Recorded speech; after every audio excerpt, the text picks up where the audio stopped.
Episode 4, Season 5, Nolite Vestra Failures Est, or Your Failures Don't Count. When we last left our coterie, Alexander, Lucio, and Damien's state corpse had arrived at the coterie shelter to find Aiden's truly deceased corpse, Sylvia's state frozen solid body, and the remains of Sylvia's battle with Hestia. Hestia having been set aflame, her vitae burned away and cooked from inside, yet strong enough to have survived that trap with the assistance of Aiden's sacrifice. Clyde, having been possessed by his premonition of the world to come and the pressures of the world, having slipped away, and Dizzy, carousing and carrying on with her brothers of blood, a brother of blood, Genghis, the main man. While those two, settling their differences verbally, stand outside Damien's haven, where the tortured body of Laura Blakeney lies in repose, along with two of her other sympathizers, protected solely by Shing, a new-ish hound of the city. So we pick up with Lucio having ended his call to Sephora, his text back and forth to secure payment, vitae, for himself and his other coterie members in preparation of what may come. Arsenio nodding in agreement that fuck yeah, let's do this. Let's get more of that. Let's get me back to fighting Trim, being sent on the mission to claim Lucio's hidden parcel of very expensive vintage and other sundry blood deposits. So, knowing that Lucio stepped outside to speak with Arsenio or to handle a text or whatever it was that he was actually doing, Alexander, looking at the desiccated corpse, the ambling zombie that is Hestia, what is your first action of the evening? Wait, so Hestia's like dead? Hestia is dead in every way that counts except for the fact that she's still moving. She's on her feet, she's ambulatory, and there's that motherly tone to her voice when, as Lucio expressed some worry as to her condition. Okay. But she looks like burnt, right? She looks like she was microwaved from inside, yes. Okay, I see. Just had to get that clear real quick. I'm just gonna stand here and keep watch like Lucio said until she tells me to go away or starts talking to me. Okay. Alright. Clyde, very few times in your life have your visions of the future taken hold of you with such intensity, such strength to remove your conscious mind from what's happening on and around you. As you stand outside of the Aragon Ballroom, its sign lit you in the not quite gloomy but just dark enough alley beside it. What is your first action of this particular portion of the evening? Well, first of all, try to see. I need to put myself together, and then try to get back to Hestia, because that's the last thing I saw. She was very badly hurt. Yes, if not for your quick, although a little cold-blooded actions, there is no doubt in your mind that Hestia would have shuffled off this mortal coil. And while the kindred that you all but flayed to free the vitae isn't dead, they're most assuredly very close to it, somewhere teetering between this life and torpor, if not completely slipping over. But as you the thought immediately hits, it's time to get back. There are 3 roadie-looking crust punks exiting the back portion of the building, easing through the alley. And you catch sight of them before they catch sight of you. You know you want to get back to Hestia, but your visions have never been clear or so assessing. Not in a very long time. These 3 carry about them the look of Chris Angel, dressed as a roadie. There's the jet black dyed hair. You can tell because the eyebrows are brown and blonde, and there's even a bit of scarlet in one.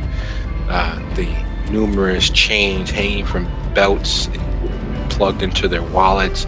The strap-like several bands of leather going up one arm, filled with the hands that are covered in silver-like jewelry. The excessive chains and the swagger of people who think that they can live forever.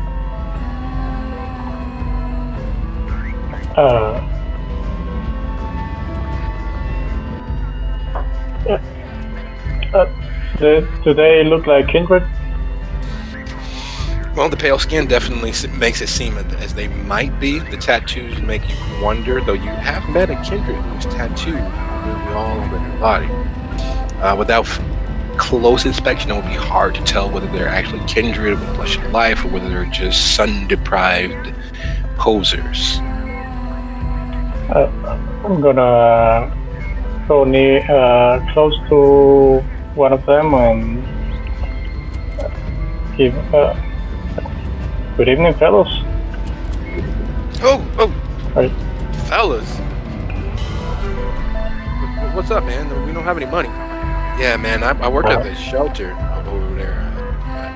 From the heat. Don't worry, I'm just making polite conversation. I like the art you have there. I'm pointing to the tattoos. Oh, cool. Yeah, thanks, man. You sure you don't need something like a soup or some bread or something? Good? I don't know. I was just curious that the artist looks familiar. Oh, really? You in the Crowley, man? Nobody's in the Crowley these days. No, I think I saw some of his work before. I was just curious. I like some body art every now and then, you know. I used to be a photographer in a past life. Really? You used to be a photographer? That's cool. One of them stops, the one with the ginger eyebrows, pauses, looks you up and down and elbows his buddy. And unfortunately for him, your senses are a little sharper than his whispering. Fuck, man, whose blood is that? Shit, yeah. Hey, you hurt, buddy? You good? I got jumped. No, don't worry, I'm alright. You know, not the neighborhood is not what it used to be. Oh man, that sucks. Yeah, we're everything's happening. So, but Sylvia put us back right. You know, she's working with the alderman and everything. Hang on, let me do something for you.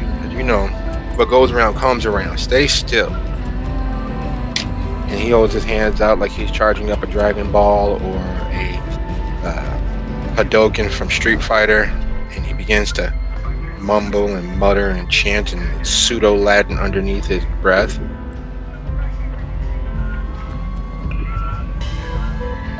As he does, you feel a pulsing of energy floating and hovering over your skin as if someone's taking a wand of some sort and outlining you briefly. And at the point when it nears where your heart should be beating, he jumps and this sense of electricity and energy is gone. Oh shit!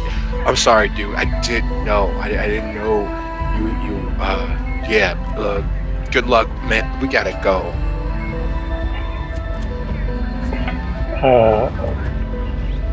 Okay, let me try to find some information out of this. I don't think I can.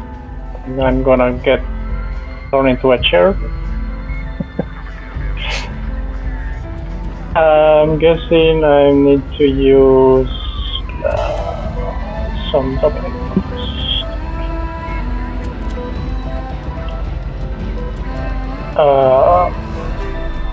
Give me a second. I had my cartridge. Here it is. What is it?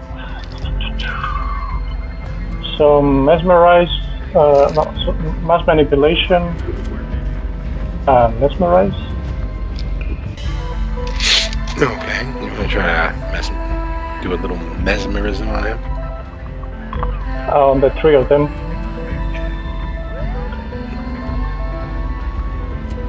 So that's 2 rose checks. 2 or 3. I don't have my cheat sheet open just yet. Give me a second, I have it here.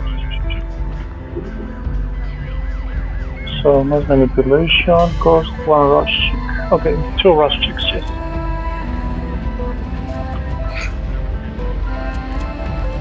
Alrighty.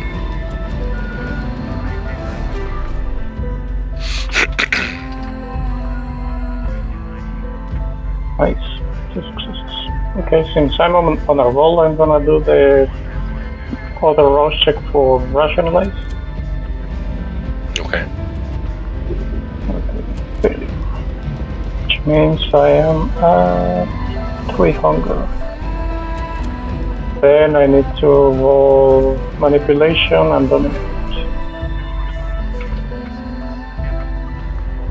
Yes. You're attempting to rationalize. Okay, fire away. Fire. 4 successes.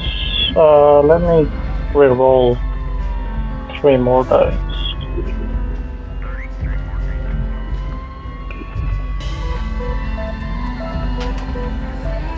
5 successes. Grabbing hold of their mind is not a difficult thing at all. Even prepared as they are, with some semblance of understanding as to the larger world around them, you grab hold of their mind. Very little effort. Seizing their attention.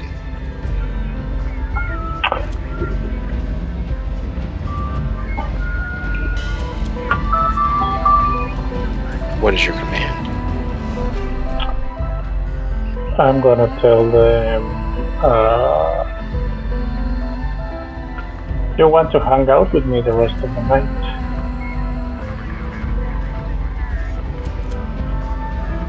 We are best of friends.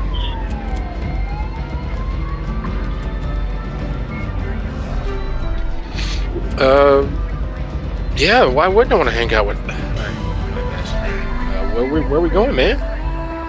Just chatting a little bit. You know, it's so rare that we get to talk about how did you learn to do the things you do. What do you mean, how did I learn? The same way everybody else in the area learned. Everybody part of our part of the code. Sylvia, man. Can you same way you learned. Same way you learned, Sylvia. It's the only way to get anything done. Dealing with spirits and all that good stuff. She's the only one of us, although she's more of us, that really put us on the straight and narrow. She, unlike the rest of those jackasses, look, we're not supposed to tell you this because you're not one of us, but unlike the rest of the kindred, Sylvia's the only one that looks out for us and gives us a little way to understand and protect ourselves. We don't want to be like those other jackasses, all the other dustborn around here. All right, that sounds like fun. But next time you probably should tell fellow before you try to heal them, or somebody can. Yeah, she always says no good deed goes unpunished, man. We were just trying to help you out. We didn't realize that you were like us, but more like Sylvia than us. But but that's what friends are for, Yeah, bro, that's for. Want us to try again? We might can get that blood circulating, get that pump going. Makes you look a little rosy. No, You know, my apartment's not that far. Tomorrow. Now Sylvia, is she here?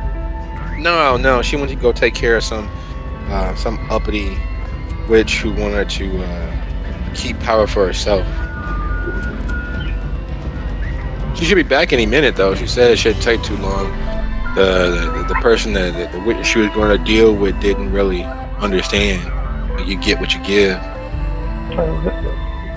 You know, if you happen to have her number, I will be mighty obliged. Yeah, sure, man. But you should already have this. Being a friend and all. But he hands over his phone. Swiping to his contact. I point at my shirt. You know, I just get jumped, so my phone is on the wind. So just tell me the number. I will remember it.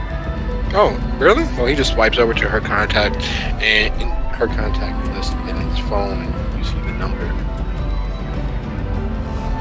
Got it? You good? Yeah, I got it, and I will give some handshakes to the guys. All right, see you tomorrow, guys. Yeah, sure thing. Hey, you sure you don't want to go to my apartment? I got maybe a sweater or a hoodie or something that can help cover up some of that blood, man. No, maybe tomorrow. I need to be someplace quick. All right, man. You be careful. You know, don't get jumped again. Yeah, man. Remember, just protect your head. Will do.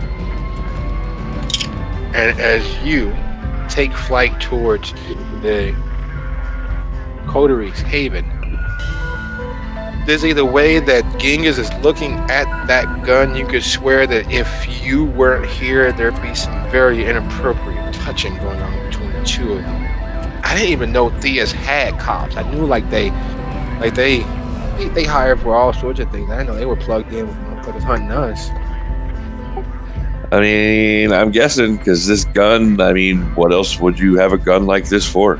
Dude, I've been looking at, there's a couple of websites you can go to, new tech, these mini 45s.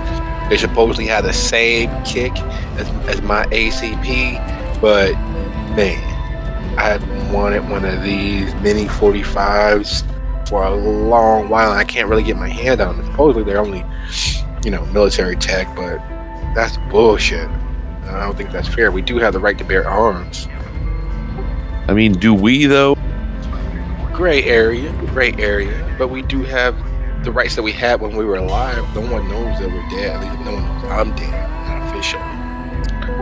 So yeah, it's cool. I lifted it off this dude, and then his friend shot at me, and now I ran away. You packing heat like that and you run away, and somebody would have definitely ended up. Anyway, it's a little different when you stay in one place, and you learn a lot of things, namely how to cover up your kill to make it something else. Back in September, we some of the jackasses from Indianapolis needed to get revenge on, unfortunately, your African buddy, the corridor. That's not really that dude. He roughed me. Well, he attempted to rough me up. I could stand him around, but he roughed them up something horrible. Killed two of them. The third one supposedly he tortured. Anyway, they wanted some get back to make sure that everything was square for our deal. So to give the tower a black eye via Urzuli, that man-woman that she is, they took everybody that was visiting her disco and put bullets and grenades and Molotovs to them, so that way they had to declare themselves as dead if anybody left out of there. I don't know what happened. They kidnapped me. But yeah. Who kidnapped you? Your crew. My crew kidnapped you? Yeah. But we were working out a deal, and then shit went way sideways. So I got the fuck out of there. That seems pretty par for the course for these guys, actually. They had pissed off some Nosferatu, too. Wait, and I'm just falling around. I don't know what the fuck's going on. So, I mean... Yeah, for hounds, they're definitely the, Texas Rangers sort of police crew. At least with Damien, you kind of know where you stand. These guys, anything can happen. That's the reason why I asked if you were a narc. It wasn't because of anything else except for motherfuckers you hang with. They go off book so much they don't even have a book. Well, that's good to know. Like I said, I haven't known them very long. Though if you pass a message, you can tell them that I am kind of sorry for the door. Not that I'm gonna pay for it because they should have provided, hospitality. Like if you have somebody sleep over, whether it's forceful or not, you're supposed to feed the prisoner. And then, oh man, did they tell you what happened? No, it's the first time hearing about any of that. So, I'm helping the guys from Indiana, point them in the right direction so they can get their revenge on them. They kidnapped me, and while I was a bit childish, and I do apologize about that, I kicked their door off the hinges, but they try to trade what information I can bring them to help them put this new vampire down, but she was frenzying something awful. I hit her with the woo up the bam, and she didn't go down. Back of her head damn near cracked in half, and she still kept fighting instead of just running away. So I don't know how bad or how many shallow graves they had to dig, but that bitch tore a hole almost everything in her way. Huh. I did hear a little something about that, but not about you. Yeah, I wasn't going to stick around and become somebody else's idea of meal. I do the feeding. I don't get fed on. Not my thing. I'm down with that. Hey, that dude you were talking about, that was Simone? That's his name? Yeah. I guess it's the same person. I've heard him referred to as the African before. I think he's dead, actually. The fuck out of here. He ain't dead. He was. Dude, we were fighting some dude and a bunch of black shit. I don't know, they'd like to fight people who make black shit. And he went into it, and we haven't seen him since. You and this black shit, is everybody you hang out with La Sombra or something? It puts me on edge too, but what are you going to do? Not hang around with them? Get the villagers riled out with pitchforks and torches? I mean, they rescued me from some kind of, I don't know, snuff film sex dungeon, but that's full of fucking sausage demons and shit, so... That sounded way dirtier than you meant it, I'm sure. Yeah, probably the sausage demon reference did not come out the way I meant it after sex dungeon. And he literally starts laughing and stops and starts straightening up like he's getting ready to present to the troops. Because as you all are still conversing, you see the headlights of several cars pulling into the little parking area that's this space. There are 7 buildings all looking exactly the same, but this parking lot is clearly meant for a larger portion than what's here. Most of the buildings that are in this area are 2 flat apartments. They're all in, square, boxy, nondescript. So one building looks just as good as the next. Finding your way out of here will probably be more difficult because it is clear that each and every one of these little cul-de-sacs, which are connected by alleys and streets, look exactly the same. It's a place where you can go and hide and disappear because all the buildings literally look exactly the same. They're all 2 flat, they're all dark brick, they all surround a centralized parking lot. And Alright, well, I'll put my special gun away. And as the cars begin pulling in, you see several older 18th style minivans and Astro vans pulling in. You see several older standard and stick sedans. You see Fords and Chevys, and you hear it and you know it's seriously someone's being that stereotypical, and you see several flights of motorcycles pulling in as if they were taking a ride down coast. The thing that stands out more than the sudden influx of people dressed in various leathers and blue jeans and wearing different battle vests and cuts is that for the bulk of the people pulling in, they're all women. It is roughly a 65-35 split male to female ratio. Well, female to male ratio. The foremost of them is 2 young ladies who could be cut from different shades of the same stone. Medium complected, both clearly physically fit, and both look as if they would be at home in the UFC ring.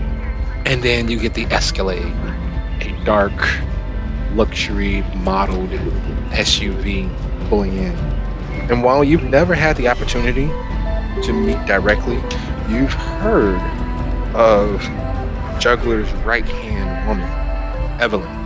She is a small little thing, not quite as small as Hestia, but you tower over her by about a half an inch to a full inch, and will outweigh her by about 20 to 25 pounds. She does not look like the sort that would put up much of a fight in the stiff breeze, but from everything that you've heard, to screw with her, to screw with the entire arm of the Anarchs of Gary. She's the muscle behind the madness that is Juggler, and the only reason why the Anarchs of Gary are considered in any light as respectable. Everyone debarks from their bikes, steps out of their vehicles, starts to gather around. Doing a quick head count, you have about 25 to 30 kindred. Fucking hell, Genghis. Did you figure if this didn't work out, we could go play softball or something? Nah, you don't know how dangerous Damien can be. And two, if we're going to do this, we're really going to do this, and it has to count for something. Because if we kind of cat-a-corner turn so that he's more addressing everyone at the same time, not just you. For a long time, we haven't decided what we're going to do and how we're going to do it. We need to make an example. And from everything that Tough Girl here has told me, Damien has imprisoned a living member of the Sabbat. The same Sabbat that the Loden's right hand helped lay Gary low. The same Sabbat that turned on Loden and laid him permanently in the ground, turned him to dust. The same Sabbat that killed the vast majority of all of our missing friends over the last 30 years. And Damien, the sheriff, the arbiter of King Prince Jackson's will, has one of them staked inside. One of the, based on what I've been told, the Sombra masters of the Sabbat. I don't think that it's right that we allow this to stand. While they've kicked us all out of the ivory tower, saying that we're not up to their standards, they consort the monsters who have plagued every single last one of our nightmares for years. So we go in there, we ask a few questions, and we make sure that this monster, Dust, you see a few looks of strange and a subtle murmur, and people are like, yeah, fuck it, yeah, let's do this. And the general consensus is that if anyone stands between them and getting their questions solved, that person probably won't be standing very much longer. You know a riot when you see one. This is the spark of what that could actually be.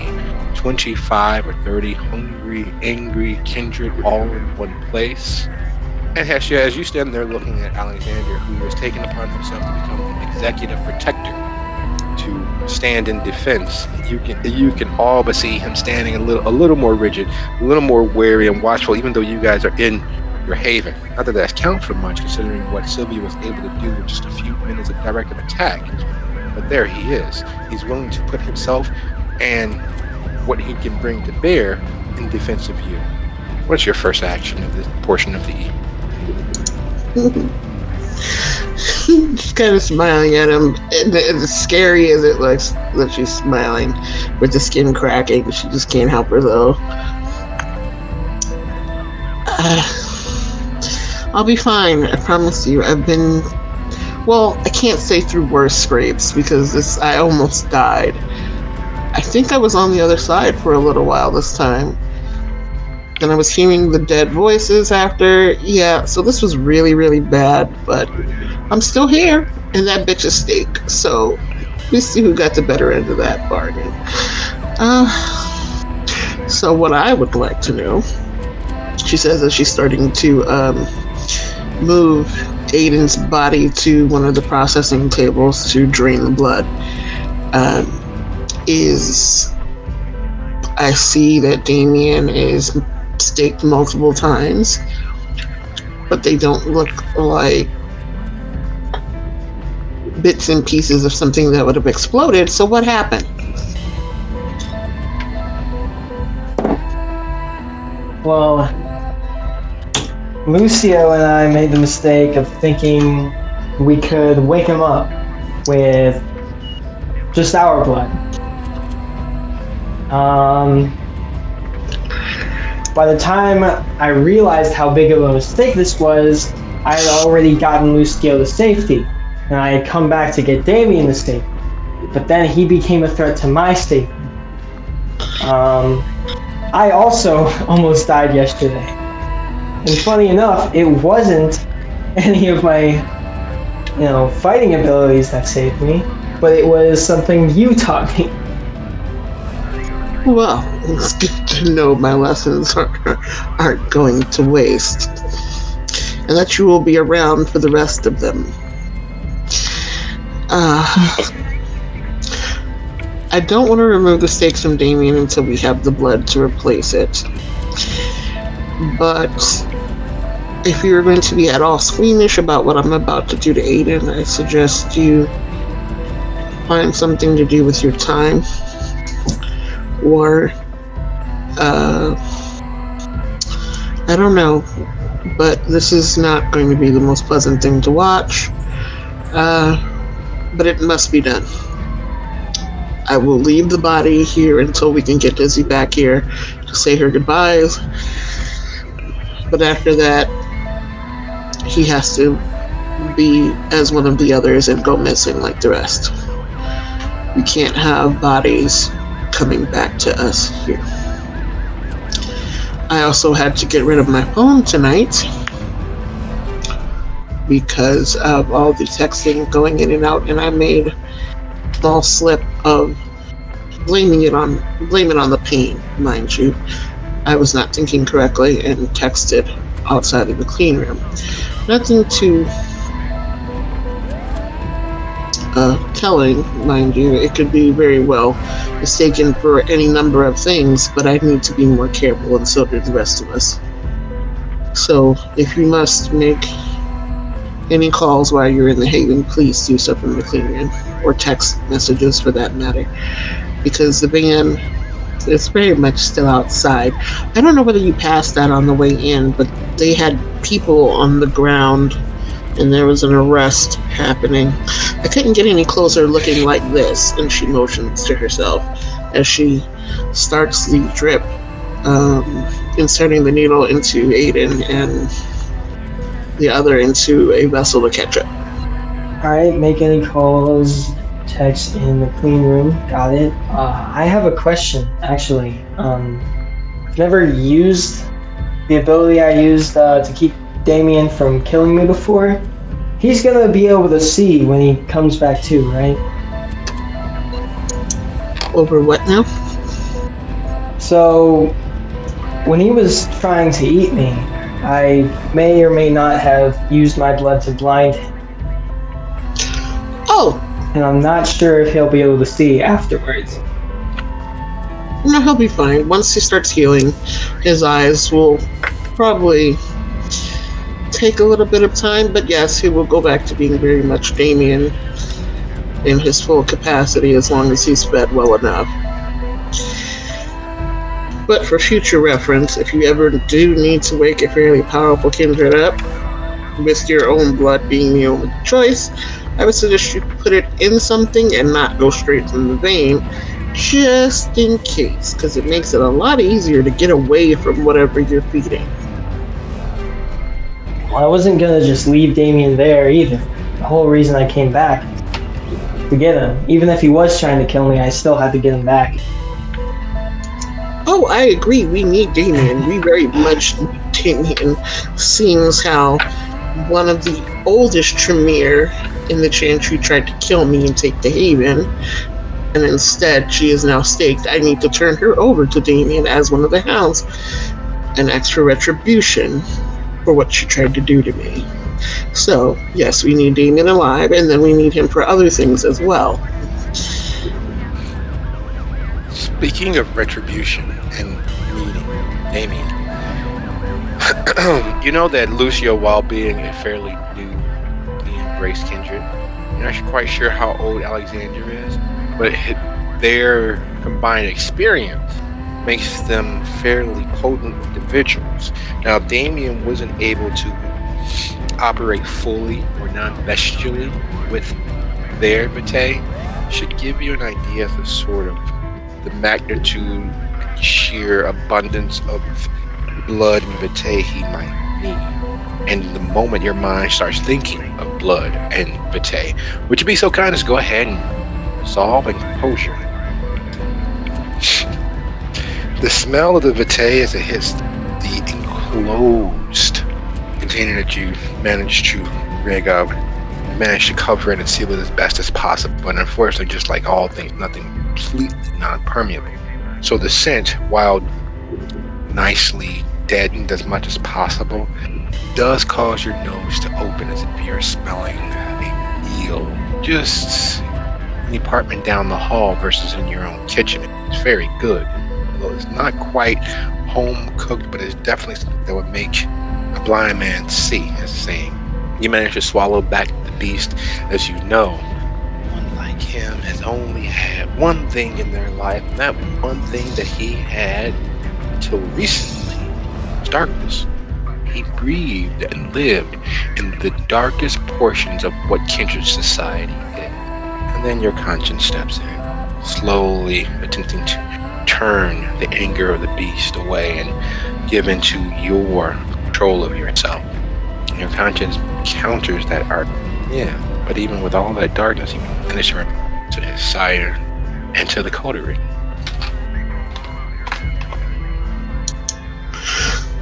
It kind of pulls her back towards the anger that she has been having stewing with Sylvia because of the fact that Aden shouldn't be lying here dead or completely dead, and then in a way it's still slightly her fault as well because she trusted Sylvia and she invited her into the Haven, not realizing how duplicitous she was.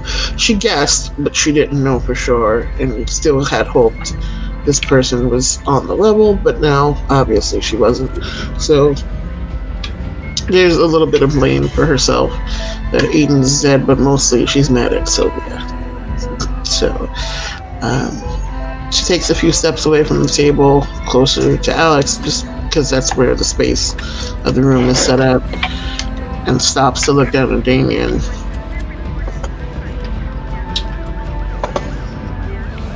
The fact that even in death, the youth of his actual life is clear that he was a whelp, a newly late teen, early 20s individual when he was embraced. And even with all of the grievous harm that was done to him, there's very little vitae of his about him. There's very little staining. And you've seen and witnessed Alexander go nearly all out. You're aware that even for kindred, someone who moves like Alexander and Simone are very, very competent, causing other things pain, physical damage. Yet here, having gone toe-to-toe mindlessly with Alexander, Damien seems fairly well preserved. It's a damaged wreck that you've seen Alexander and Simone leave in their wake. I guess I'm gonna more chalk that up to the fact that Damien's fairly strong. Not taking anything away from Alex, because I know from what he was saying, he didn't want to kill him. He just was trying to stop him from hurting or killing himself. So it was more of a, I guess, calculated assault, or even in wildness, there is some precision. So that's what is sticking in my head, is between the fact of Damien's being as old and strong as he is, and Alex being skilled enough to not do too much damage if he's not meaning to. Fair enough. And speaking of damage, the rapid and willingness of Arsenio to say yes, and the fact that he says he really has nothing else, is unfortunately much as Lucio would not like to think on it, a little damaging to his psyche. The places where he's gone, where someone's willing to give themselves over to the darkness that is his new life. The effect he's had on this former mafioso who was so trusted and because of blood so close to the top of the Chicago outfit. And dealing with Lucio, he has nothing left, at least according to his words. Where would that leave Lucio mentally? He ruined his life. In the course of a month, he's essentially destroyed this one person's life. And it was all because of one decision in the heat of the moment. And that's something that's going to haunt him for a long time. That is a lot. It's a lot to consider. The weight of someone else's life, even a life that was as clearly the wrong side of the law. To feel that you've ruined his life, even as happy as you've seen him over the last month.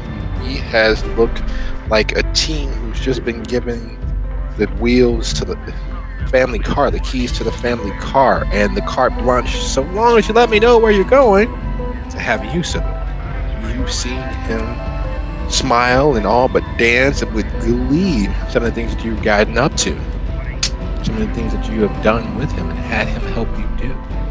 And as you're sorting this out mentally and contemplating all of that from his vantage point of pulling up and out of the tunnel that leads into the shelter morgue, Lucio can hear in the distance the sound of cars leaving, not just the caddy that Arsenio drives, but the other cars that you all pass sneaking in. The crime scene that was slightly buzzing outside. And then you get a text. Martin, Hestia text, police were here. Find out what she needs. So did you catch that last text? Is it me? Lucio, did we lose you completely? Alright, so we're having a small bit of technical... Hello, can anyone hear me? Yep, there we go. There you go. Yeah, sorry. For some reason, Discord just crashed on my laptop, so I'm using my phone right now. So I heard up until, I think it was like as I was considering this, and then it cut out right there. Oh, sorry about that. I know Discord can be finicky. God knows I do. So as Lucio's considering that, he gets a text from Martin. Hestia texted, police were here. What does she want? I'm sorry, 1 second. I can't hear very well on this. That's better. Can you repeat that? I'm sorry. Yeah, no worries. No, trust me, I understand technical difficulties. Martin texts asking after what Hestia wants. He can't contact her, so he's using you. He informs you that she texted him. The police were there. What does she want? I don't think Lucio would be aware that she contacted Martin, right? Right. You guys didn't have an opportunity to talk about that. Okay. In that case, I'll just reply, I'm not sure, but she's had a really bad night.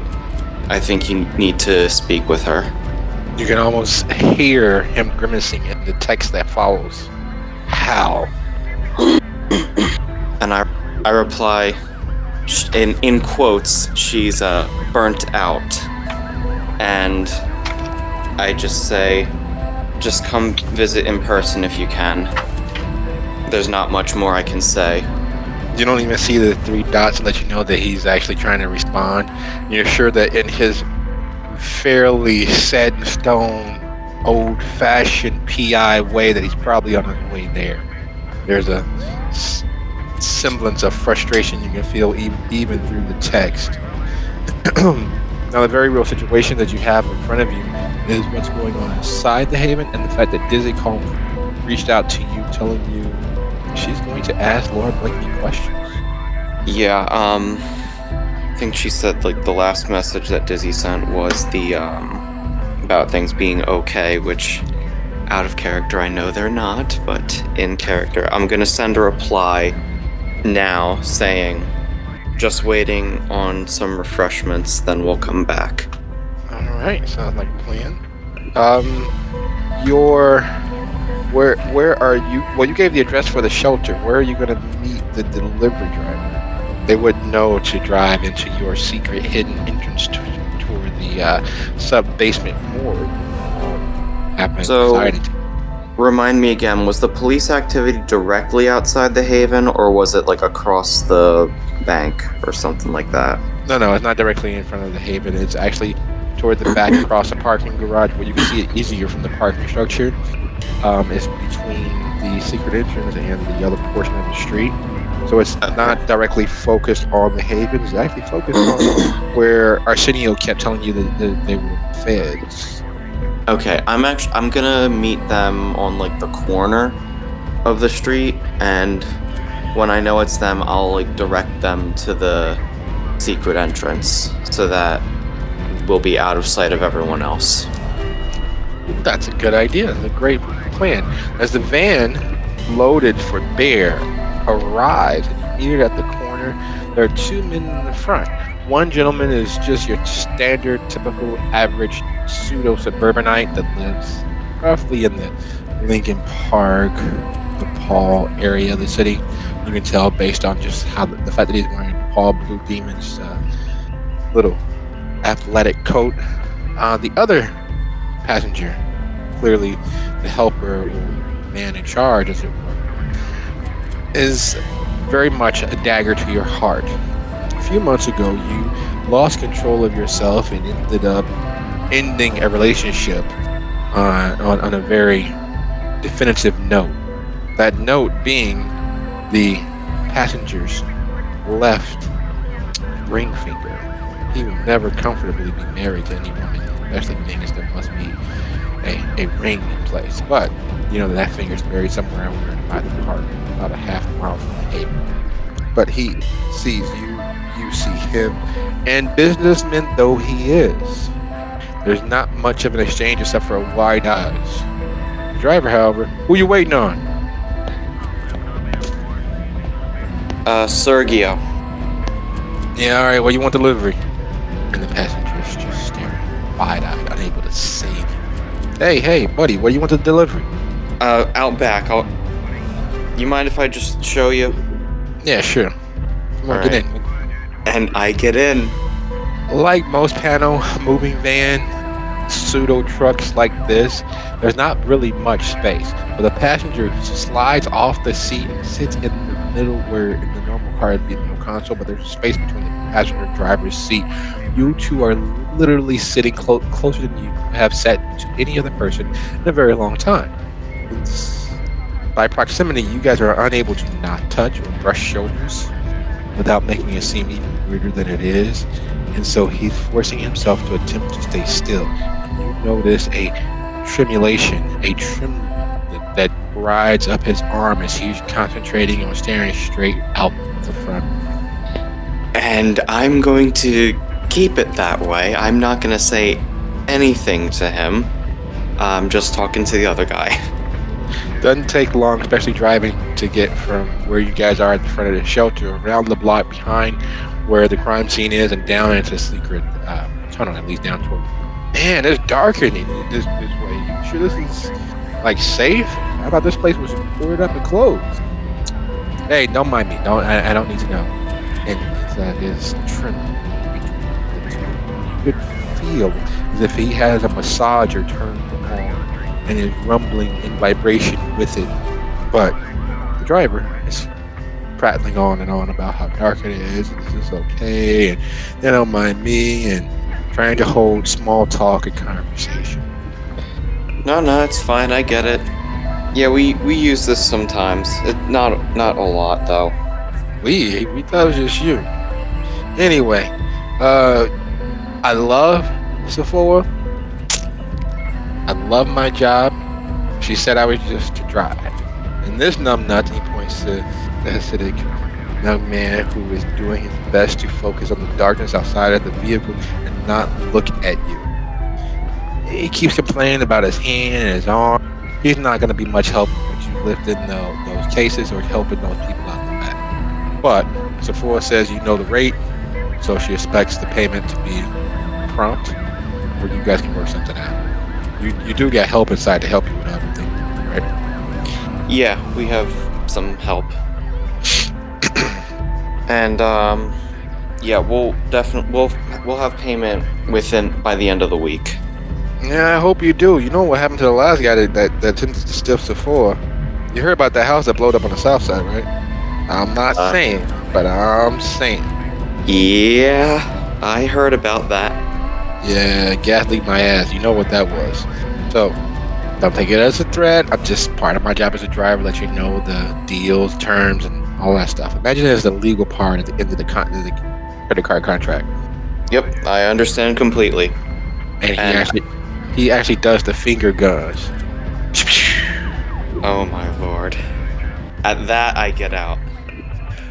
You've never had to deal with this portion of things. It's always been bags, it's always been bottles, it's always been the good stuff, the more refined aspect of what it is that Sephora and Janice and even Izak to a certain point had done before.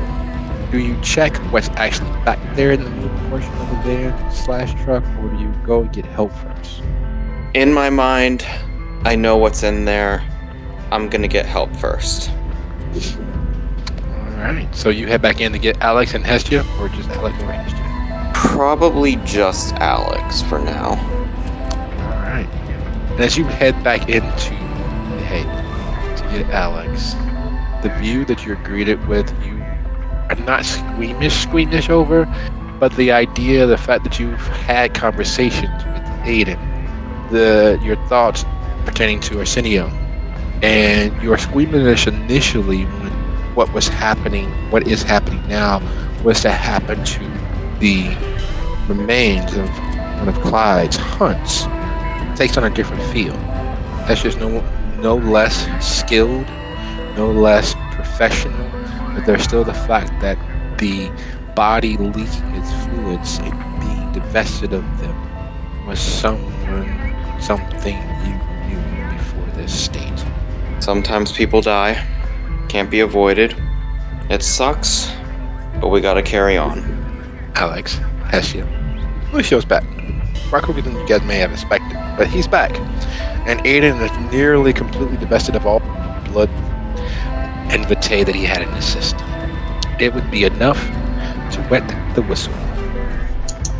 Well, it was a soft sigh. And she's like, well, something's better than nothing. And then she looks up. You're back fairly quickly. I thought you were going to do things. I was securing some blood for us. I'm gonna need some help getting it out of the truck. Okay. Alex, do you mind helping? Ooh, any volunteers? Alex, did we lose you? Well, seems as if Discord was playing with our hearts and emotions tonight. So we're going to move forward without lending it in. Hopefully it's not just a mute issue, but as you all head towards the van to divest it of its stores and bring them inside, Clyde, you've made it back toward the haven. How are you choosing to enter? I think before I'm gonna try to feed because I'm getting up here in hunger. So you're going to attempt to hunt before you get back to the haven? Yep. Yes. Okay. Alrighty. Well, that being the case, let me take a quick gander over here at my cheat sheet. It's a little more difficult to hunt specifically for the itch that satisfies your scratch on the way back, but with a little wherewithal and a little bit of pushing, you are able to go ahead and hunt this.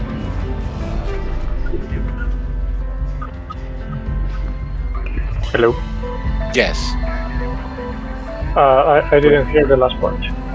Yeah, go ahead and roll your hunt roll for me. It's going to be manipulation. Yep. Manipulation and what, sorry? Persuasion. Okay.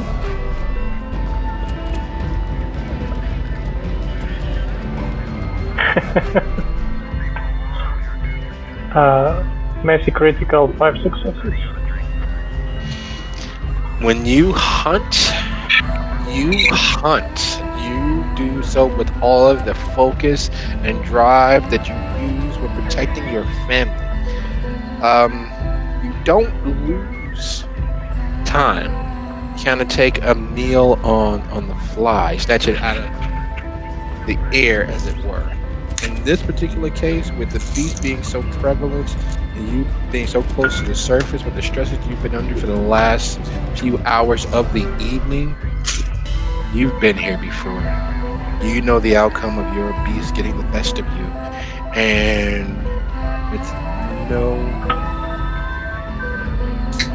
gilding the lily or over-exaggeration. You have comfortably ended someone's being, not their life, but the entirety of everything that fills it. You are standing in a garden apartment that on the wall are various pictures of H.P. Lovecraft and Aleister Crowley and just paranormalists and those who are involved in the occult scene going back several hundred years. You even have, near life-size models of Arthur Conan Doyle and Harry Houdini going up and down a hall. The floor itself is a mess of blood-splattered shag carpeting, and the people that are sprawled out around you, if not for the fact that they're wearing like bright red robe with an inverted cross, you probably feel considerably worse. So, is there more than one? There are more than one. You're hungry. I'm guessing that's humanity's thing. At least one. Just one. It's a 2-for-1 special, but in your case, it's actually 3-for-1 special. This was a small coven of individuals who believed that magic existed. The supernatural world did have its powers, and they felt they had the ability to tap into it, and all sorts of other things were going on here. The least of which is them ending. I'm guessing there's like some sort of occult paraphernalia or something. Oh yeah, tons of skull candles and images of Beelzebub and the horned-headed god and various other manners and trappings of populist occultism. Okay, let's make this quick and dirty. I'm gonna try to stop the dead people on the places where my fangs beat them, and then try to put them all in some sort of I'm guessing a bathtub, if there's one near here. Oh yes, taking a quick traipse through the house. They were very, very lucky. They have a half bath close to the front portion of the house where the coat closet would be, but it's actually a half bath. And in the further extreme of the home, closer to the kitchen, there's a full bath, and it clearly seats 4. Yeah, I'm gonna make some stab wounds and then put them in the bath. Okay. And then I'm gonna tend my fate. I'm guessing I need to make some sort of roll to make this believable. You're trying to stage what, a scene? Yeah, I'm trying to stage like somebody killed them and try to put them in the bath. Kind of explaining the lack of love. Oh, okay. Well, in that case, would you be so kind as to roll your intelligence and academics to see if you can properly stage a scene that makes that this was something other than a vampire attack? Okay, let me roll my intelligence.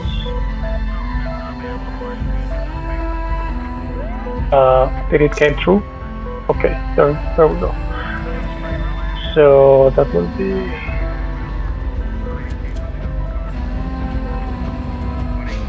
nice. Chicago's home. A lot of success. Chicago's home to many people, many things, and it has had in its long history several potential and possibly active serial killers. Unfortunately, a good portion of them are part of the populace ideal of what occultism and Satanism are, confusing the two, making sure that it looks very much like one thing but is another. And from your readings, from your time on the beat, you have certain details in mind. So you arrange it and make it look exactly like some spree killer with a serialized motivation that has been here. In fact, it looks so much like what you're attempting to make it seem that it actually is that when you first look at it, when you take a deeper look into the scene. It very much is the work of the Hinsdale horror. Yeah, I look at the scene with the revulsion on my face, and I look at my bloodstained shirt, make a very tight clenched fist, and then try to wipe it all from my head and try to make it back to the haven. You're not a cruel person, Clyde. You're not a monstrously non-emotional being. And yet, part of you is happy. The voices in your head are silent. You're able to smell the light, almost sea-like breeze that drifts off the lake. You're able to hear the music in the cars that pass you on the street, the train that's a few blocks away, and how that blends together into its own symphony. You're happy. You're at peace. There's nothing crawling or clawing or otherwise distracting you from this moment. You're mindfully present.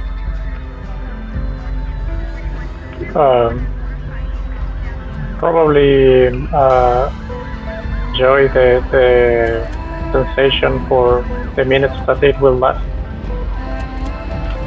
Oh yes. How are you gonna head into the shelter? Are you gonna head to the front door, covered in blood splatter and looking the wreck that you are? Are you gonna try to sneak through the parking garage, or are you gonna head through the morgue? I'm gonna obfuscate. And you're gonna head through the front door, the parking garage, or the morgue? The fastest way possible. Fastest way would probably be to sneak back in through the morgue and avoid everyone, because while you're unseen, anyone gets too close, that very irony tang that sticks to you because of the blood that you consume will definitely stick in someone's subconscious. Yes. Even humans have an instinctual reaction to the scent of blood. Do I see Lucio trying to move the package? Well, first things first, when you head down the back tunnel into the morgue entrance from the crime scene, not paying much attention inside. You get to your coterie, you need to get to your people. There's a van sitting there. Inside is a Hasidic, a member of the Judaic community. There is a gentleman who's dressed in a nice blue devil hoodie, and at the door to the morgue you see Lucio and Alexander stepping out. They of course don't see you, but this looks very much like something not above you. Yeah, since Lucio is with somebody I don't know, I just gonna try to go deep into the haven and maybe try to find Hestia. Alright, to see if she's alright. Alright, so you're gonna try to slip past them before the door closes and get inside and talk. And while you're attempting to slip past your coterie mates, Dizzy, this is a grand convocation of Anarchs of the area. Not only of Chicago, not of and its outlying suburbs. You see, there's several people who clearly look like they're suburbanites, and there are several people who look like they live in a city. And then, of course, there's Stevens, who is a ranking member. And with this little speech, it seems as if someone is actually a true believer of some sort. All right. I'll lead over to Genghis and say quietly, dude, if you'd have spun that any harder, Pat Sajak would bitch slap you. If you fuck me on this right now with these guys, you're not going to be able to flip me as your inside man on these movers and shakers, you know. A little razzle-dazzle to give them to back our play on the questions. We got questions. And if they leave with their body and do what they do to her, not our say, right? Not like you actively doing anything except for asking a few questions, right? Yeah, I mean, I don't give a shit about this bitch, but somebody in the coterie does, and if they just lose their shit and rip her to shreds, that's going to be a problem. Got an idea what questions you want to ask her? I want to ask her all kinds of shit. I want to ask her where my crew is. I want to ask her why she's connected to these hunters. I want to ask her why the Sabat's pushing in here. And you're sure she's the bot, right? I don't want to get my ass chewed out by these guys. I mean, all her friends were, so I would assume so. Yeah, but all your friends are hounds. And I kind of think you're okay. we'll talk them off the edge till your friend gets you. All right. I mean, just like I said, I'm willing to play ball with you. You scratch my back, I scratch your back, all that shit. But like, if this goes south, they're going to be pissed at me. Just say that you're overpowered. You lost your gun. You ran out of bullets. So you can stop them. Look at that. Do you think we can actually stop them if they change their mind? Well, see, that's what I'm worried about. You got them all worked up. Well, I got that effect on certain. Well, I have that effect on certain people too, so I don't begrudge you it, but at the same time, if this goes south, it's going to be a problem. What's the worst can happen? We got 25 high-ranking members of the Anarch community. Most of them rabble just like you and me. So we should be mostly okay. We're amongst our people. Well, let me put this hypothetical to you. If you walk into the sheriff's haven and kill his prisoner without him being around or being a party to that, do you think that might bring a little undue heat on us rabble? Honestly, no. They'll have to take us seriously. We can do things they didn't think we could do, so now they have to actually take us seriously. You think I don't know what those fucking degenerates think about us?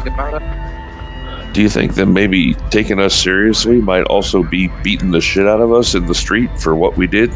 I'm not afraid of Damien. I can take him. You talk to your friends off the ledge. You keep them away from whatever's going to happen between me and Damien, us and Damien, and it'll be fine. Plus, one of you guys will probably become sheriff after this over. All right, I'm just saying. My plan was we turn the bitch on, we ask some questions, we put the wood back in her chest, and everyone goes home. We could do that, and I think that might work. For a little bit. You see us ask questions, you see everything down. She gets a stake back in her chest, you thinking, okay, everything's out, you go your way, and whatever they decide to do with this potentially savage bitch is none of our concern, right? Come on. She's from fucking Gary. You know how wild they get out there. I don't know anything about Gary. What the fuck is Gary? It's the never has been, never will be piece of dump across the border. Just north of Indiana, in Indianapolis.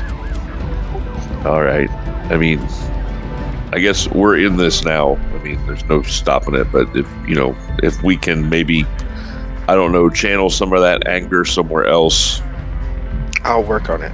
But remember, you're on the Indiana player. Think about what they did about shooting up everybody in the place. Hey, I was there, so I don't need to think about it. Wait, you were? Fuck, so was I. That's where they kidnapped me from.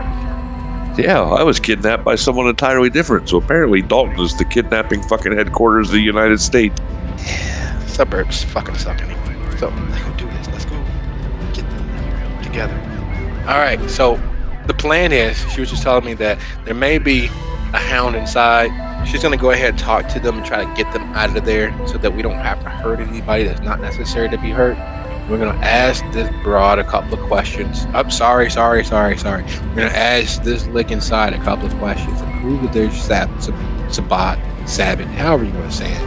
And then whatever we decide that is necessary to account for all of our lost friends, our lost time, and the fact that it very much seems like the tower and sheriff would much rather side with the Sabat than listen to our concerns, than keep us in their good graces. So if that's what they want to do, then that lets you know what the tower thinks about us. He turns around. As he's saying this, Dizzy is making the universal "what the fuck" face and hand gesture. He turns back to you. So now camera tell. Find out exactly shit up. Shit. Smart person will leave somebody watching their shit. Right? You're kind of cutting in and out there. I got about a third of that. Yeah, my laptop looks like it's doing something it shouldn't. Give me one quick second. Testing. Alright, that port seems good. And it's 1 minute after the hour. Anybody back? I'm here. I'm here. I'm here. Yeah. Yep. Alright, cool. So,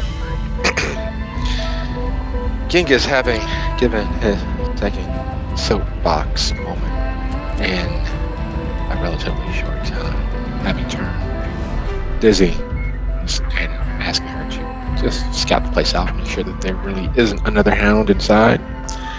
What would you like to do? Yeah. And then Dizzy will spin on her heels and go and scout it out.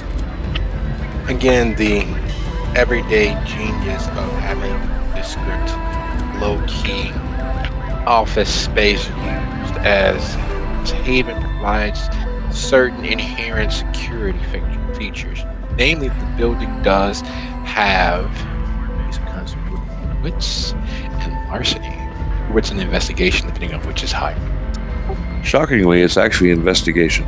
Oh yeah. There are cameras at the door.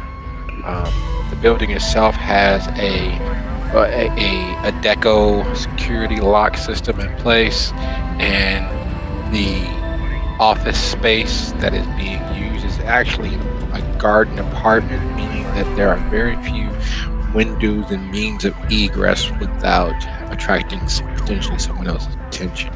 Now the door, it is a all metal security door, would present a problem to most people in terms of circumventing. The building is fairly secure, fairly key, and there's no easy way to get in without being seen by someone. I will whip out my phone and shoot another text over to Lucio that basically says, hey, there's a fair chance this is going to go south, and I'm going to kill some motherfuckers. That is a very pointed text. So, in your estimation, the best way to potentially get in is invite.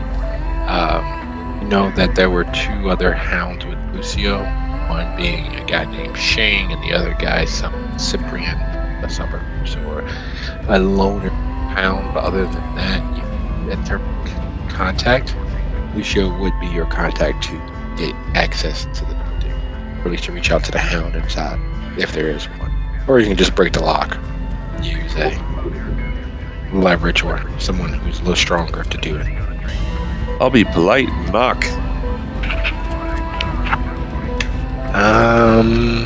Chances are, a second here. Let's take a look at our cheat sheet. It takes far more pounding than it should for someone supposedly keeping a watch. But of course, then again, he is keeping watch over all but the actual dead. So a little slobbiness can probably be overlooked. Save for the fact that he comes to the door, his eyes bleary-eyed, and it's clear that he's been ingesting through whatever means he can some slightly altering substances. He squints and looks through the small window at you, putting his face right up to it. And even though you can't hear him, you can kind of feel the sigh of he opens. What you want? Hey, how are you doing? Really? Ask you a question. I'm sitting here watching. What do you think? How do you think? You're the new girl, right? Gabriella. Sure. That's me, Gabriella. You find So she's still here, right? Yeah, all three of them still here. Damien ain't made it back yet. So there's kind of an angry mob just up the way. Yeah, well, this place is fucking Fort Knox. Ain't nobody getting in. Yeah, about that. I'm not so sure. This is kind of, our type of angry mob. So either there's two ways we could do this, and that's don't take that as a threat. We're not going down that road. We could either say that she's not here, so there's nothing to see here, move along, or we could let them in and we could talk to her. How the fuck are you gonna talk to her? She's staked. You ain't talking to nobody like that. What are you gonna do? Well, you know, if you pull the wood out, you're not staked anymore. You realize it works that way, right? Yeah, that's the dumbest shit that I ever fucking heard. You know, you pull a steak from a hungry lick like that, they're gonna try to eat everything in sight, including other licks. Well, like I said, there's an angry mob just up the way. Yeah, alright. So, what are you saying? You saying that I should just turn a blind eye and walk away?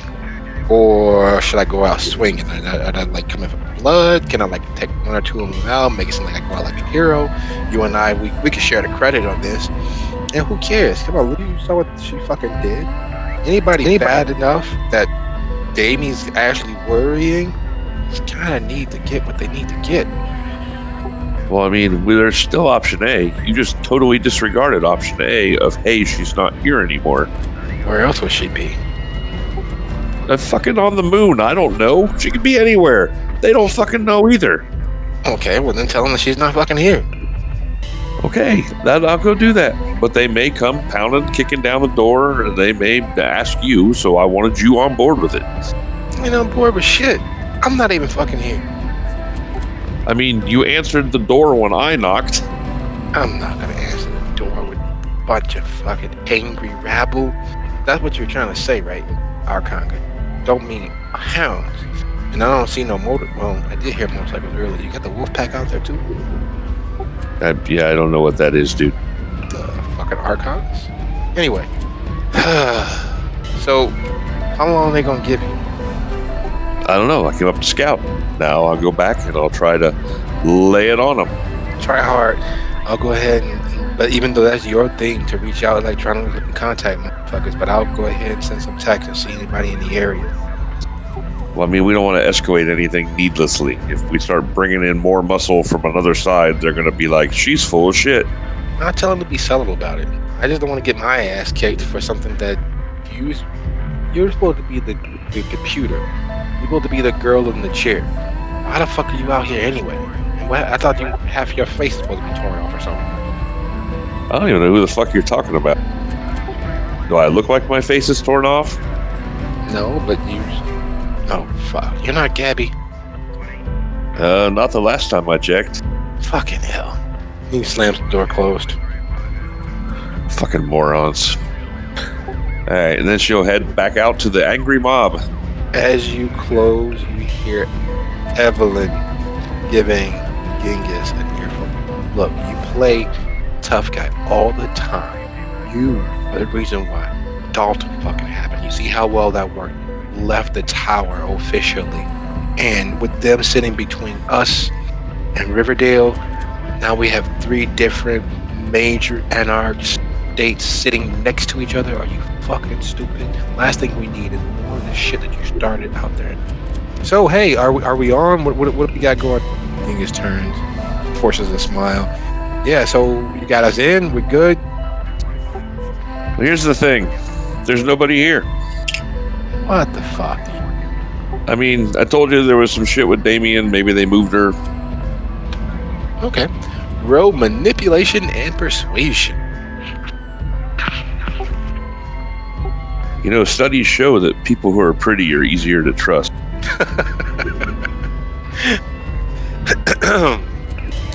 Yes. Yes, they are. I'll stay with that. Evelyn looks at Genghis like you wasted my time.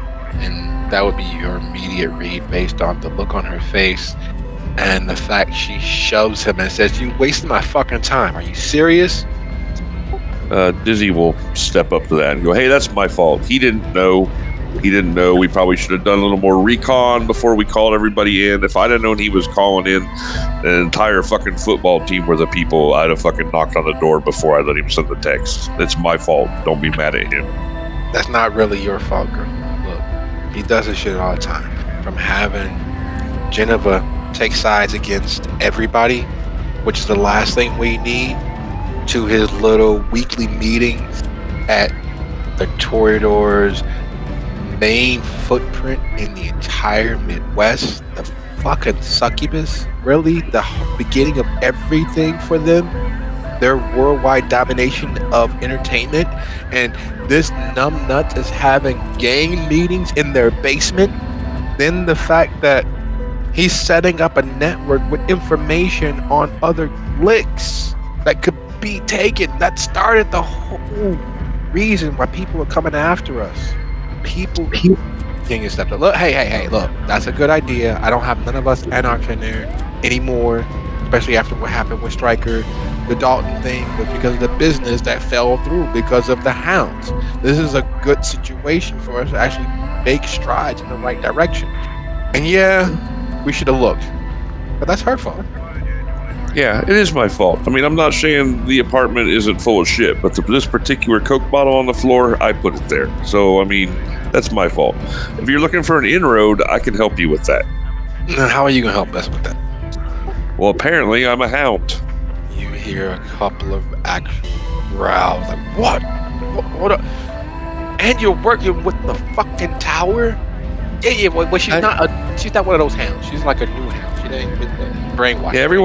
Everyone just calm down. I ain't got nothing against any of you. I ain't got no malice. Hell, up until 2 weeks ago, I was living freer than any of you guys. So what are you trying to say? This was a fucking waste of our time, thanks to this numbnuts again. But you are part of the tower. You're their weapon against us. How is this supposed to work out anyway with all of us walking away with all of our digits? I mean, are we fighting? That wouldn't be a good look for you, but no, we're not fighting yet. But you have seen all of our faces. You know that we're in contact with this jackass. What's to keep you from going after him once we leave? What was to keep me from going after him before you got here? To get us all here to take a look at us? That's what Balthazar would have done. I don't know who that is either. So I don't know what's happened to you all, but, I can help. I can try to help. I don't want to make promises, write checks that I can't cash, but I'm not your enemy. You'd be about the only one. This numbness is already our enemy. Like, hey, relax. That ain't even necessary. Nobody's enemy, except for maybe the tower. Not you. I mean the other ones. You guys that. Anyway, so no one's here. But we know where the sheriff lays his head. We should all take at least put our eyes on it so that we know and push him to shove how to get back and talk to him about anything. Plus, we got an inroad with Tough Girl here. She can hook us up with maybe a meeting with Damien. You wouldn't happen to know where he's at right now, would you? I have no clue. Want me to roll for that? Yes. Point of order, technically she does not. No, I do. Lucio told me.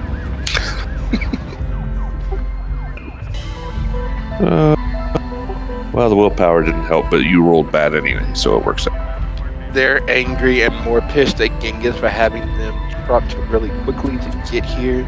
They all but flew. The speed limit wasn't even a suggestion, and you don't even know where Damien is. Completely has them focusing in on Genghis. Look, mother. All right, hang on. But you said you could help us. What do you think that means?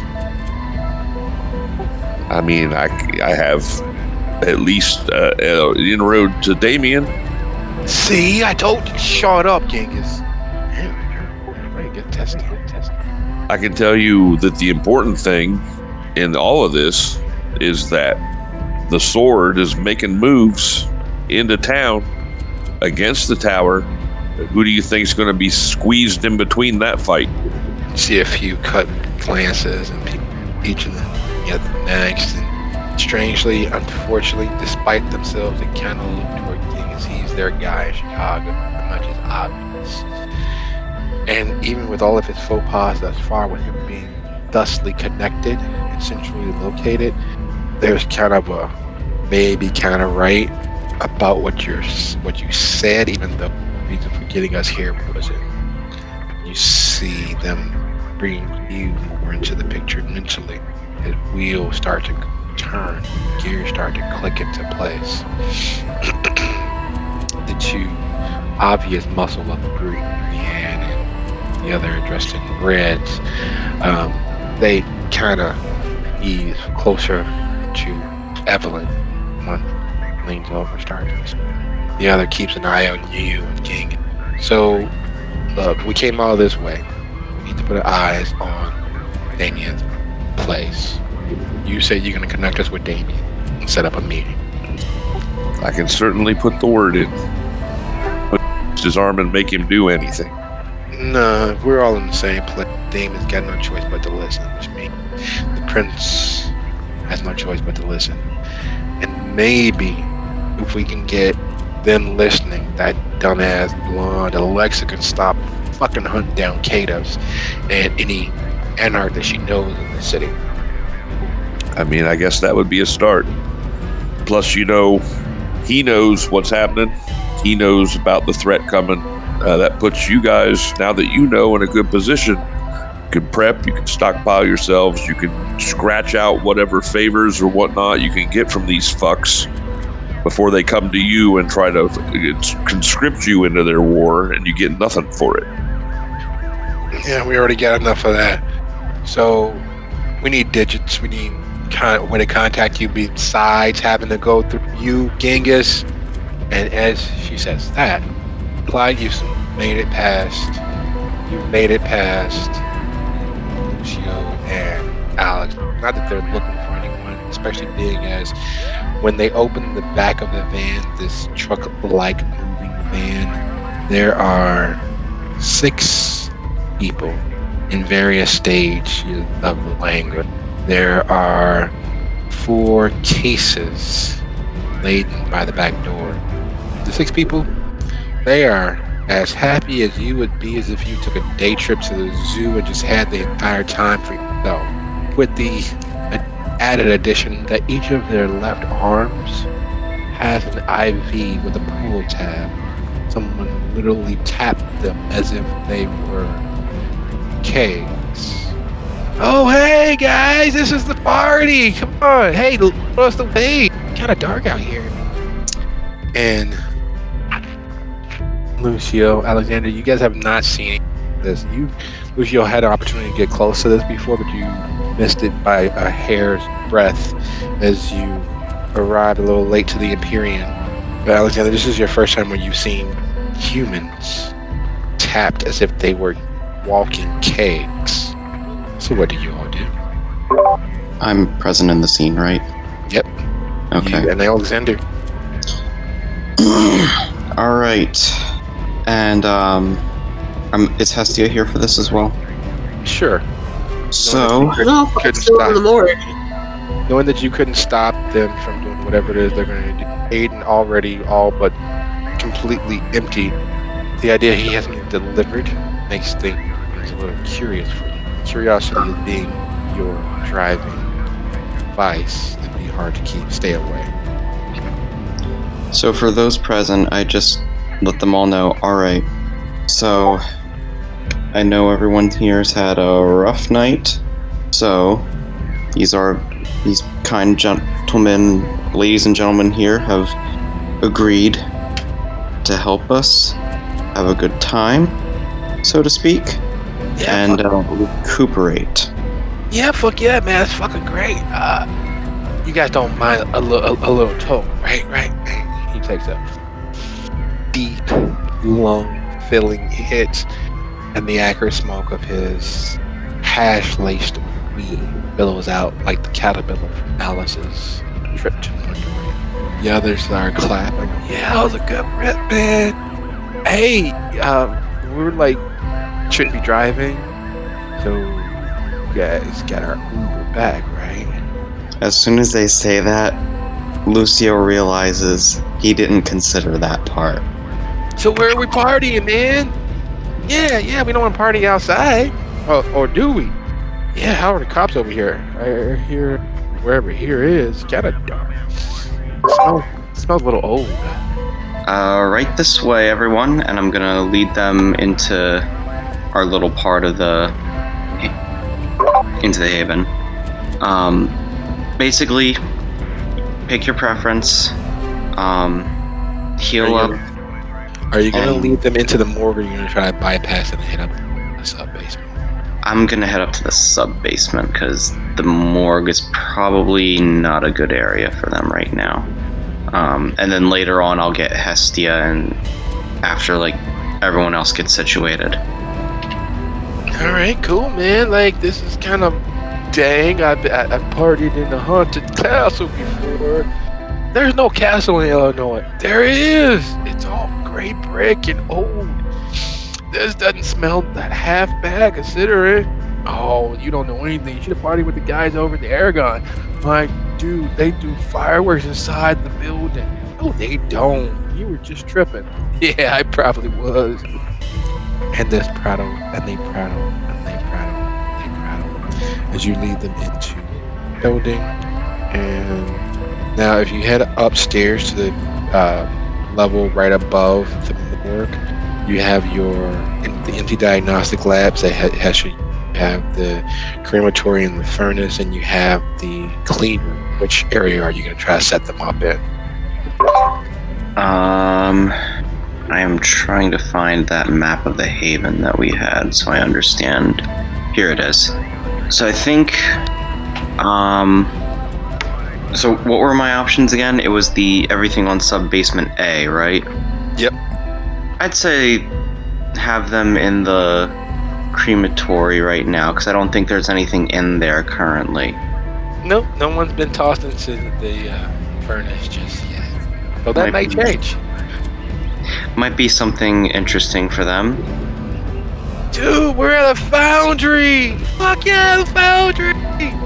And they begin dancing to music that doesn't exist and probably hasn't ever actually existed. Because it is fully delusions of people who have allowed themselves to be so far inebriated they live solely in the room. And while that's taking place, you snuck past Alex and Lucio and made your way into the morgue. Aden is no more. The jars of his blood sitting there cooling are. It's clear that his semblance of life has long passed. And Hestia, looking far better than when you first found her, is still in an injured state. Still there, Clyde? I was muted, sorry. Hestia still in the morgue, right? Yes. Okay. I look around and she's crisped, right? Yep. As if someone microwaved her from inside. And is there any more vampires here? Dead ones, I mean? Nope, there's Aiden, and then there's the glasses-wearing kindred that's in the other drawer. But it's just... I look at Hestia and put my thumb on my index finger between my nose between my thumb and index finger, and I thought I was having a bad night, and then I remember that you were having a worse night, but at least you are up and about. Now, when you do this, do you drop your obfuscate? Yeah. All right. Well, Hestia, you you were alone as resisting your urge to find Lucio's way to make things right, and suddenly Clyde appears. We're lucky she is not human, because she probably would have jumped like a scared cat. But there is very much still a bit of startlement on her face. She looks at him. I swear I'm gonna get you all bells so that you can stop sneaking up on me. Anyway, yeah, had a pretty bad night, but it should hopefully be over soon. We got Damien back, so yeah, there's that. And I don't know. I'm glad that you arrived. Mind explaining what happened, because I had like the worst acid trip of my life, and then I wake up covered in blood. I mean, not the first time, but at least usually I know why. Okay, so I don't know how much you know or not about this building that we call our home, but it is on a powerful nexus of spiritual energy that connects both the dead and the living and the never living and some other stuff all together. Tonight, with the convergence of the planets, the energy was rather high, and I had made a deal with Sylvia before I knew what she was up to, that she would come help me learn how to make my wards stronger so they stopped causing me headaches.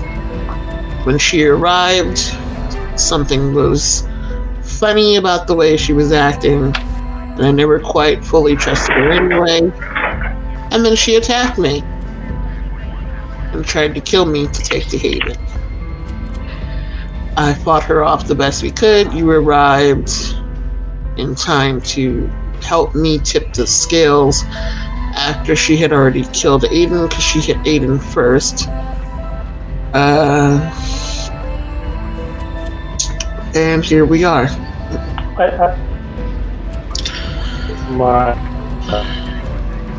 Girl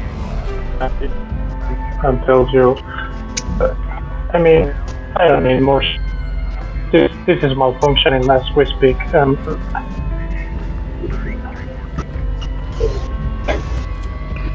You being established vampire, I thought you should know that maybe perhaps we have a little bit of a Camarilla heavy hitter in our tales. Apparently he was the one behind the videotapes of all of us. I managed to convince him that he might hold on to them, but he was very happy.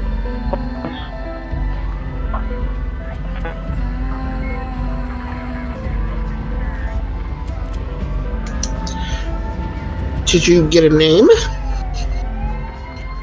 Yeah, it's do you know Norris? It's Primogen. Apparently of the prince or something like that. Well, I know Norris. Norris is the fixer. That's the guy that was working with Simone to fix the problem with the police, but no, I meant the guy that you talked to. Yeah, I mean, Ballard. Sorry, scared of a planet. Oh no. Oh, that's bad. That is. Yeah, he was gonna use us as an embarrassment to the prince, with probably call a bluff on all of us. I managed. We need to get Norris. We need to get David quick.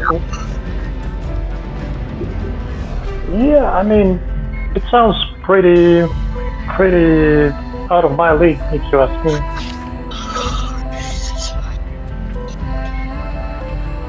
That man owns half of Chicago. Literally. Well, literally, he owns us, at least for now. We can't have that. Alright, we'll work on that now or later, but I need to get healed first, and then I need to... Oh, so many things. Thank you for telling me. I'll make sure that we tell the others as well. How long do you have? Having overheard that, Lucio, what are you saying? Coming into the conversation, I just say, so let me get this straight. We're now indebted to someone else, and we have to... Go ahead. You remember who Norris is, right? Yeah. Yeah, he's our contact with certain other group of people who are holding a guillotine over our heads. Well... You're breaking up a bit. I can't hear what you're saying. Can you hear me? Yeah, now I can. Okay. Clyde tells you, apparently there's lots of swords pending above our heads, so it's either Ballard or Norris. You know what? We'll deal with that bridge when we come to it. For now, I have refreshments. Hess, I know that you prefer people who are willing, so I have gathered a group of people who are more than willing to, as they say, party with us. Clyde, I'm not sure what your preference is, but I'm sure someone among the group will perhaps meet that. I will not be partaking. I am awaiting Arsenio to come back with my own supply, and my hope is that at some point we will use some of them to help wake up Damien, if that's possible. And bring him to his senses enough that we can take out the stake. I was hoping that perhaps you, Hestia, could help guide us with that, seeing as how the last time I tried to do that, we ended up having to go through a grand old chase through the morgue. Which reminds me, is Blue still around? The warmth in your pocket, you didn't bother to notice until you start thinking about it. Warmth is that half silver, half dollar.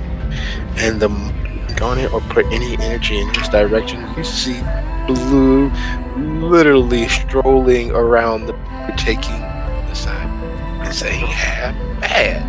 If any place I gotta hang out, I don't mind hanging out in the hospital. That ain't really a hospital. At least I ain't underground that's far down as it was. So, I do like the floor up there though. A lot cleaner.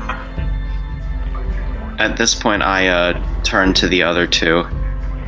Can either of you see him? See who? Same. Well... Why are you worried about them seeing me? Why ain't you asking about this one? It looked like he took a shower in a horse's asshole. Ain't nobody supposed to be able to leave the house covered in that much blood. Which one is he referring to? Clyde. Me. Oh. Who literally looked as if he took a swim in the lake. Clyde, did, the Blue here is asking why you look like you just had another one of those incidents again from, like, the other night.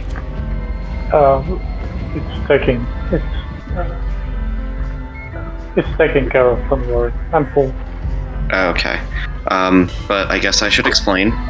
So to get out of the underground morgue, I asked a little ghost here to... Little Jack, ain't nothing little about me. I'm a full-grown man, I'll show you. And he starts to... No, you don't need to do that. Just, look, I asked the ghost to help us get out, and now he's, for some reason, sticking around with me. And I have a feeling it has something to do with this, and I show the coin. It is a silver $50. It is a Kennedy silver $50. Of course, on the back of it, there's nothing remotely American about whatever building. No building you've ever seen. Not with your own eyes.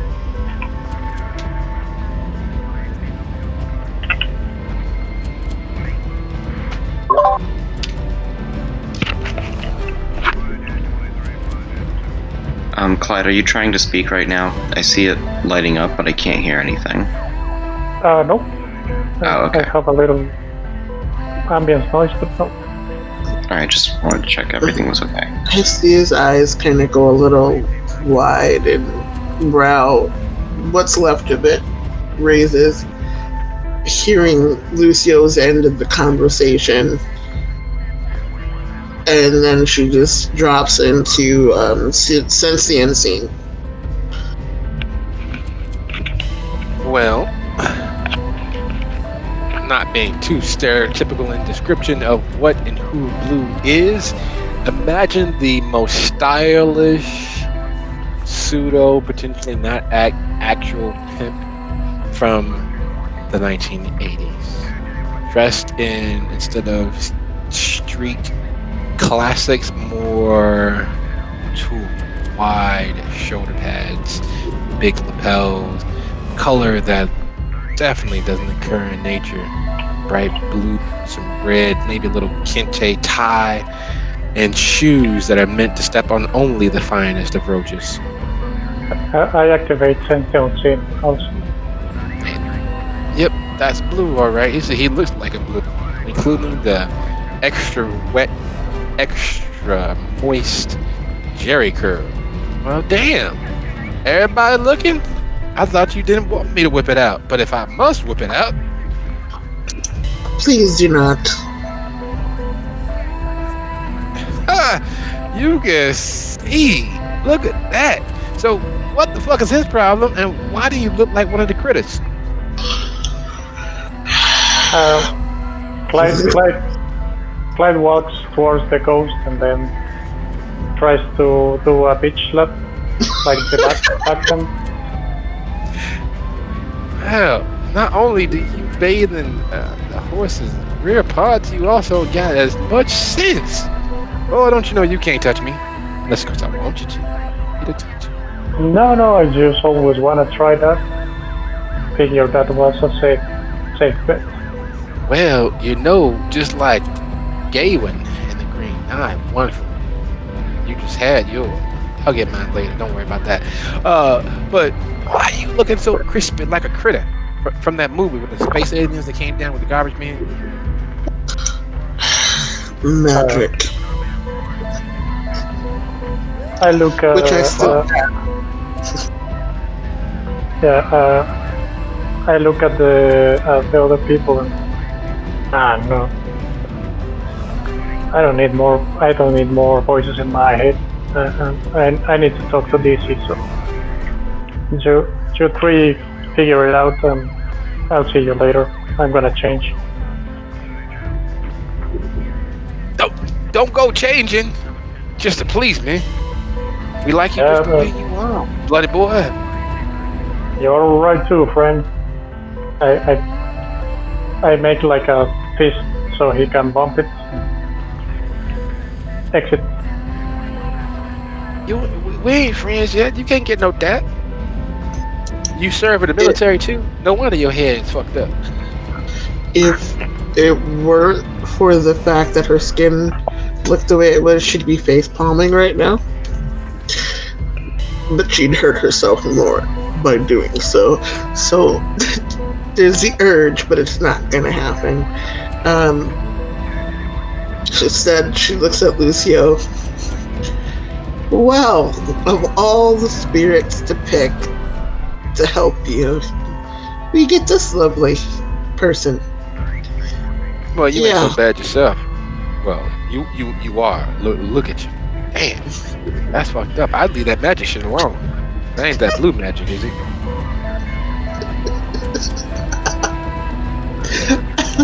I think I'm gonna need a moment.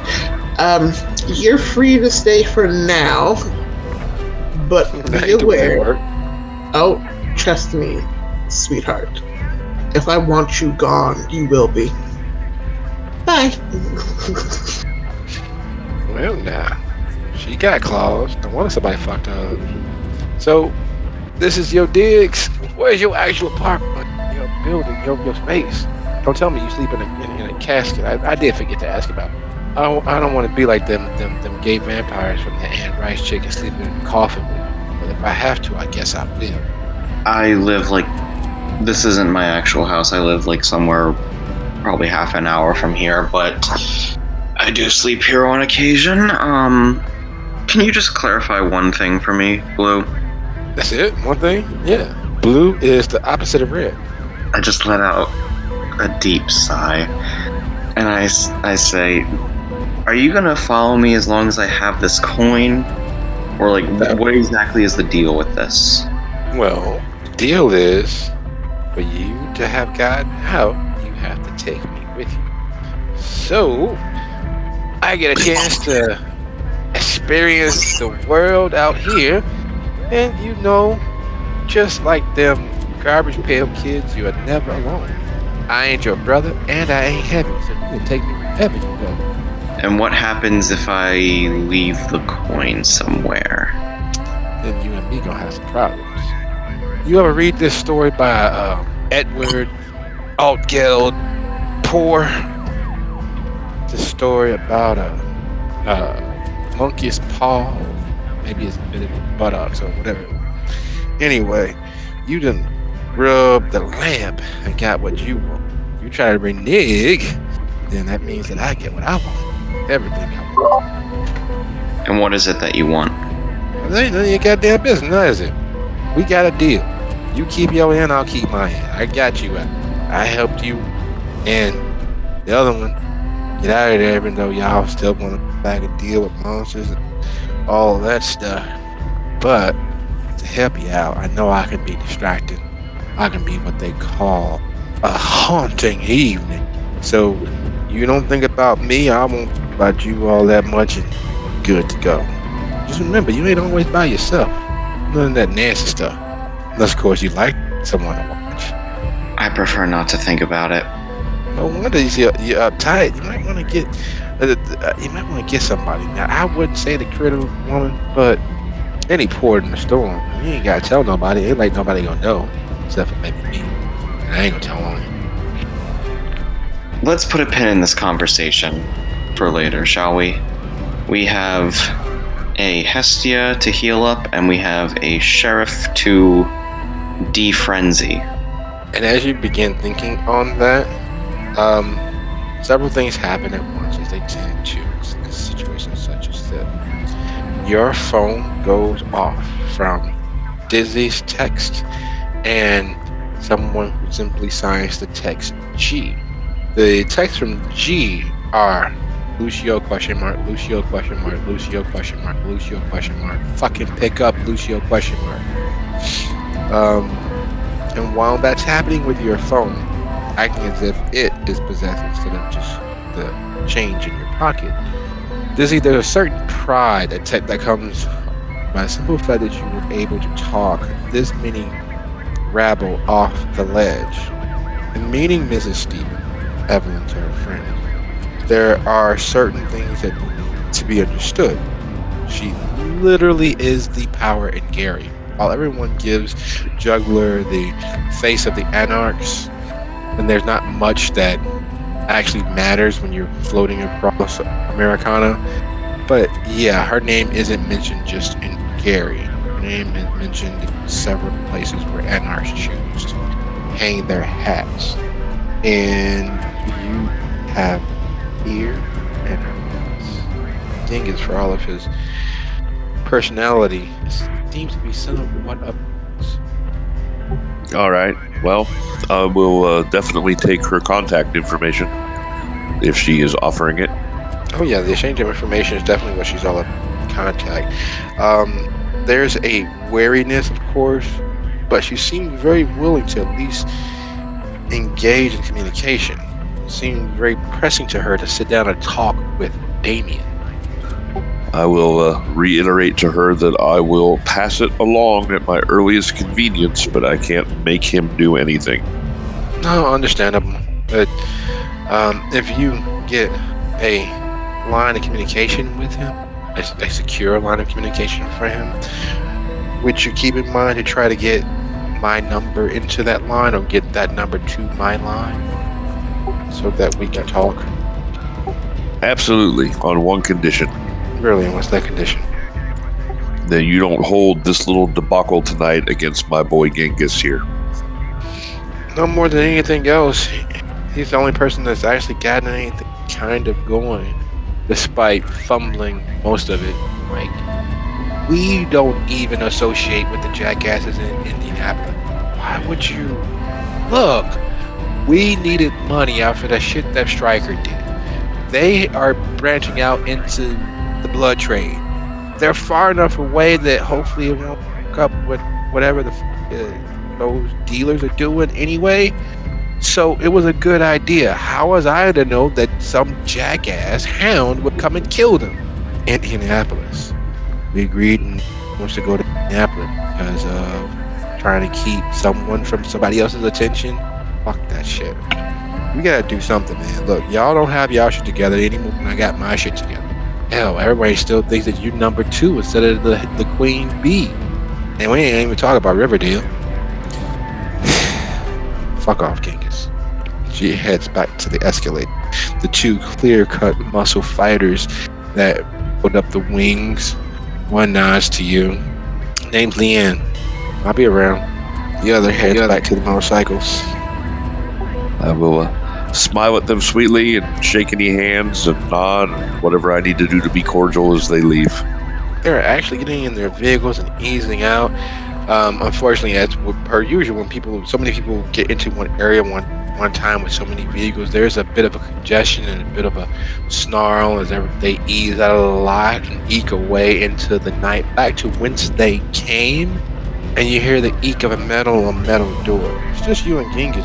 There's a Mini Cooper and a V-Dub Bug parked next to each other as they are having a quick smoke before heading out and letting the snarl just dissipate completely. But otherwise, it literally is just you and Genghis for the most part. Standing backlit in the doorway is Shane, and he's on his phone. I will turn around and give him a thumbs up. He nods and still keeps talking. And whatever he's saying it and pointedly. All right. Well, I don't have any aspects or anything, so I will. If I try to overhear, it's going to be obvious. So I'll just put my arm around Genghis's shoulders and start walking away. All right. And as everyone settles with their truths of the evening, I want to thank you. It was lovely. You managed to avoid completely diablerizing someone's soul. That's your name. And you managed to have non-Kendra start of a sleepover at the Haven. Thank you all. I will just see you going out right now. Good night, folks. Good night, Thank everyone. you. Good night. Night. Night all.